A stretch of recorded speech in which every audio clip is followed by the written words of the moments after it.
OpenAI has unlocked Pandora's box, granting ChatGPT direct access to the near-infinite knowledge of the web. Does this bring us one step closer to a potential AI singularity moment? Find out more later in the video. Welcome back to This Week in AI. In this week's episode, we'll bring you all the latest updates from the Meta Connect event, news on how US security agencies are approaching the subject of AI in different ways, and get the latest news from OpenAI, Microsoft, and Spotify. All that and more in This Week in AI. As always, timestamps are in the description if you want to skip around, and if you stick with us until the end of the video, you'll find out how you can get your hands on our free mini AI ChatGPT prompting course before anyone else does. To start us off, we received some exciting updates from the Meta Connect event this week. To the surprise of pretty much nobody, Meta's Connect event was full of announcements about how AI tools are coming to their suite of apps soon.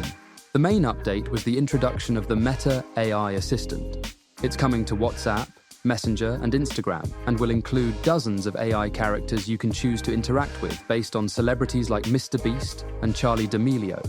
This seems like the new direction for the metaverse, now that the experiment with virtual worlds and NFTs seems to have failed.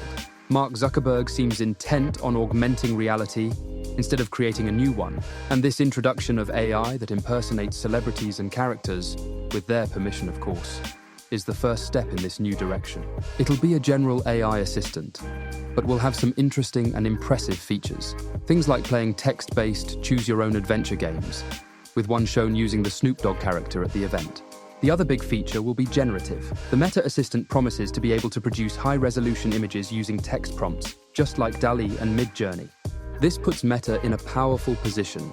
With the huge user base it has access to, it might just begin to steal away some of the traffic from ChatGPT, Midjourney, and Dall-E by providing users of Facebook, Instagram, and WhatsApp access to AI features without having to leave their most used apps.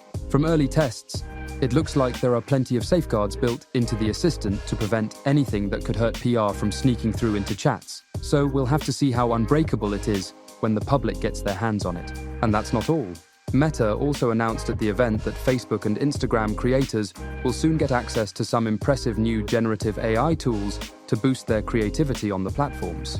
The new features will allow users to edit images and create stickers using text prompts. AI image editing will be available on Instagram, and AI-generated chat stickers on Instagram, Facebook, WhatsApp, and Messenger. The AI-powered photo editing on Instagram has two features: Restyle and Backdrop. With Restyle, users input a text prompt and the tool updates the existing image based on those directions. The Backdrop feature is also text prompt based and will add AI-generated backgrounds to images. For both these features, Meta will identify when images are created using AI tools to make it clear they're enhanced or produced by AI. In line with other platforms like TikTok, Meta is keen to introduce tags across apps to help users identify AI-generated content. Next up, OpenAI has just announced a huge ChatGPT upgrade. They announced this week that ChatGPT can now search the live web for current information. The new Browse with Bing feature is only open to Plus and Enterprise subscribers right now, but the company says it'll be available for all users sometime soon. Back in June, iOS app ChatGPT users got the function to use the chatbot to search the web, but it was shortly removed due to an exploit that allowed users to bypass paywalls using the tool.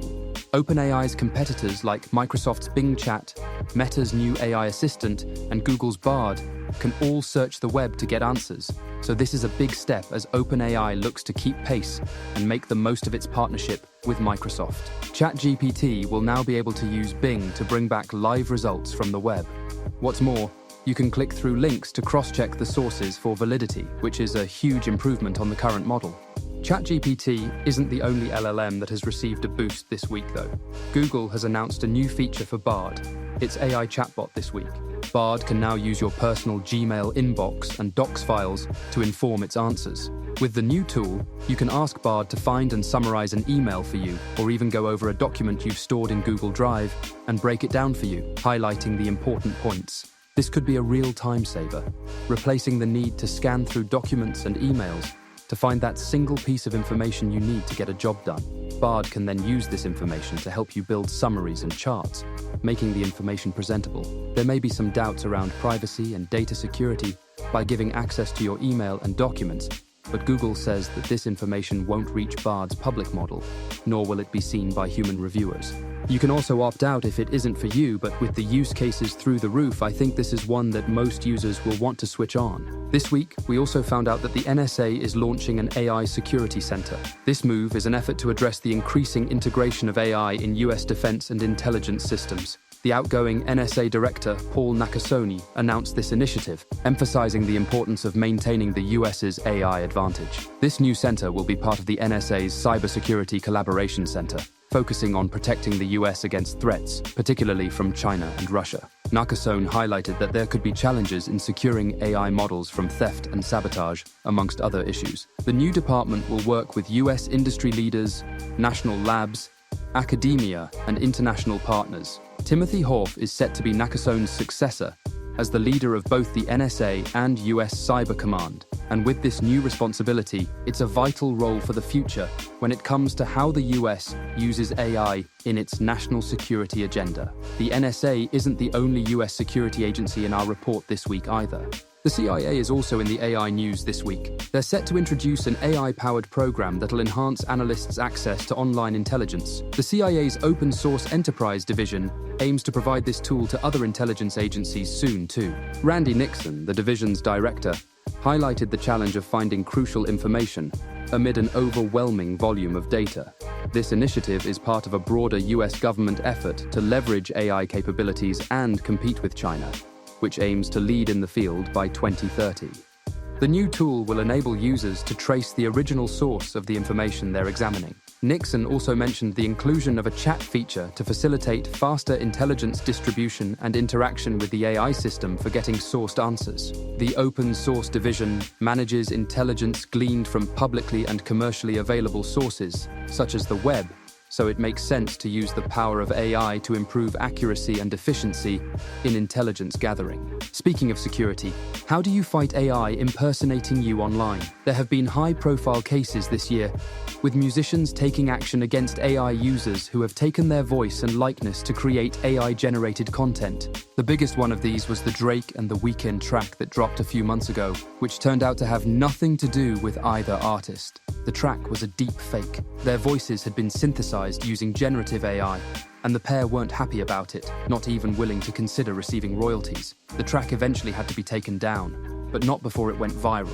Not only that, but scammers have also taken to using these tools to create elaborate telephone scams that clone the voice of a close friend or family member to persuade victims to give over personal data or even transfer money to criminals. Despite the useful and morally sound applications of this type of AI, including helping those who can no longer talk organically to speak with their own voice through computers, the situation surrounding deep fakes has escalated over several years. So, what are AI industry experts doing to combat the unethical use of these tools? Methods to detect artifacts generated during synthesis are being developed, as well as analyzing subtle differences in speech patterns. One approach involves using a learning model to distinguish between real and synthetic voices. Another approach focuses on the predictability of natural speech compared to synthesized speech, aiming to detect subtle differences using deep learning algorithms. These features could be built into apps and messaging platforms to ensure that AI-generated speech is identified and labeled.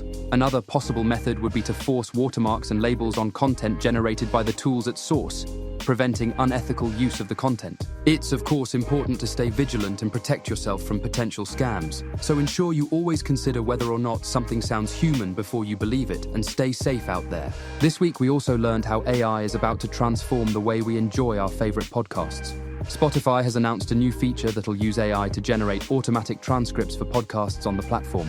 The text will be time-stamped, so listeners can visually follow along if they want to pay close attention to a specific section, fact, or figure presented on the podcast they're listening to. Spotify confirmed that millions of podcast episodes will get the tool going forward, and in the future, creators may even be able to add media to transcripts, handy for stuff like infographics and images so listeners can see what presenters are discussing without needing a video recording to do so. This new feature even includes chapters, so users can hop around in podcasts to the section they're interested in, just like with our timestamps here in the description below. Microsoft also had a big announcement this week. Microsoft Paint for Windows 11 is getting an update that brings a Dall-E-powered generative AI tool right into the application. The new tool, called Paint Co-Creator, will allow users of the free-to-use software to input text prompts to generate art.